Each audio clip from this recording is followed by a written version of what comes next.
May ano, 180. Bet. Good morning! Good morning. We're going to Dead Sea.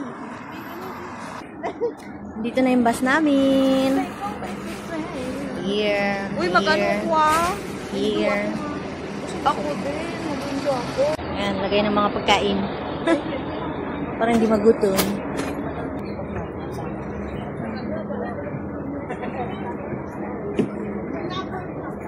Backyard tab, 21, 22, 25. May bintana ako. Good morning. Good morning. Oh, ito.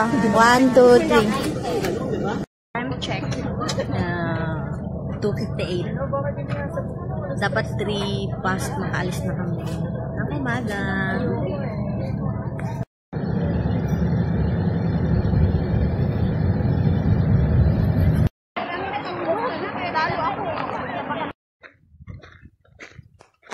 Wala pa kasing araw. Kaya nga.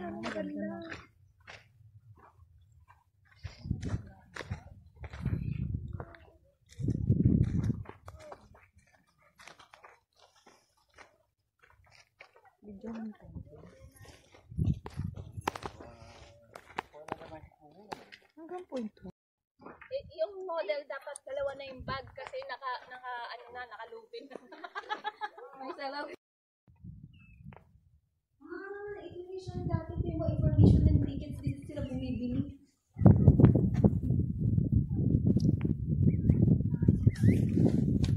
Wow. Cable car pala yun?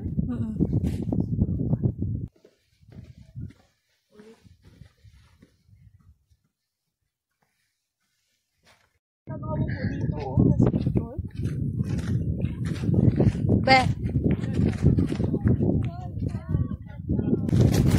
Yay! Finally! Yeah!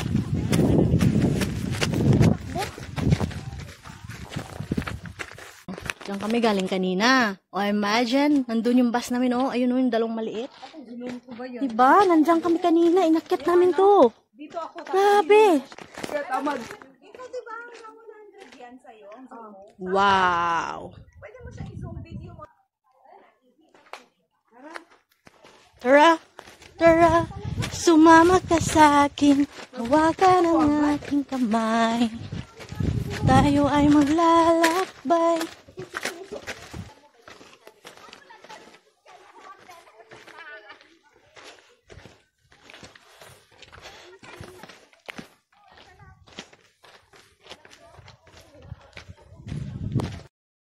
To the very top of it, you will see the Dead Sea. And then the story between the Jewish history is when the Second Temple in Jerusalem was destroyed, a lot of Jewish people trying to find a place to hide. So this is the place some of them found it, the Masada.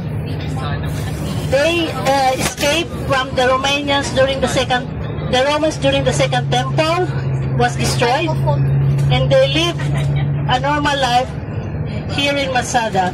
Later on, the Romans discovered that there was Jew in this area. They decided to attack this area, and then the Jews knows that they are coming. They did a heroic act. By what? By killing themselves before the Romans will come. The Romans arrived, they saw a lot of dead body in the area, and they conclude that they killed themselves because they never been there. They're already dead when they arrived. According to history and archaeological study, only 9 people left. They wanted to fight against the Romans, but the problem, they are outnumbered. So instead, to be captured by the Romans, they decided to kill themselves to prevent their dignity as a Jewish. So actually, they are the Jewish zealot. The zealot are the Jewish people who believe in the Judean Lord, God, and then they are the one who is convincing people to believe in it. At the same time, they are looking the Romans as the conqueror. So this is where the Jewish and the Romans siege happened.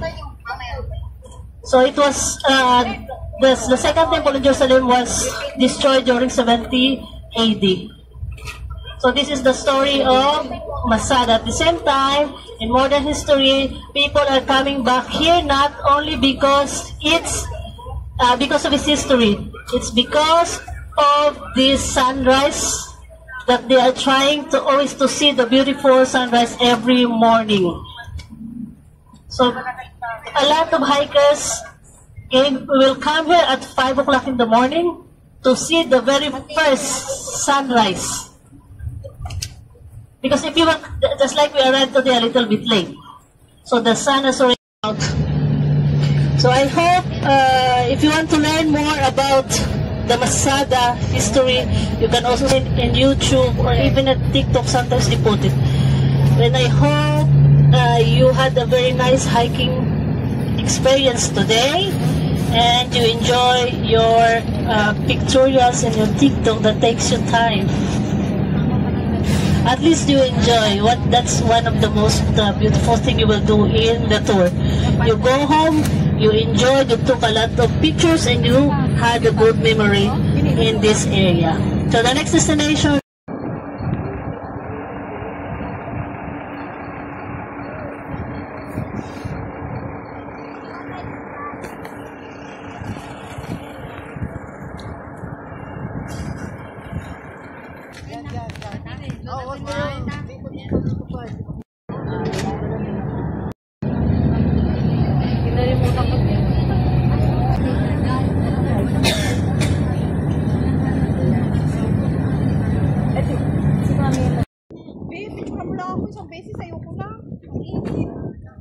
Hi guys, we are here in Dead Sea. In this area is a salt formation.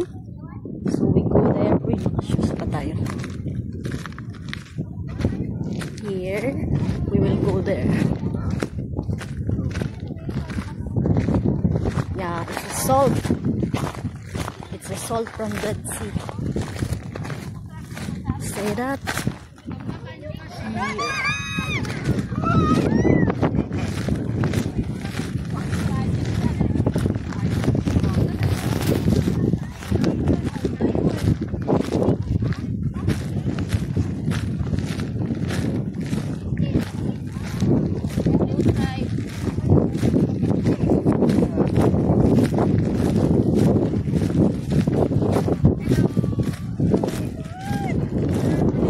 Guys, asin siya. 10 times salty.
So, from Masada to Lot's wife, and going to the salt formation, which is near in Dead Sea, and we're finished. And thank you so much, guys, for watching in my first YouTube video. I hope you enjoy it. I'm sorry for the background, and Thank you. See you. See you in my another video. Bye.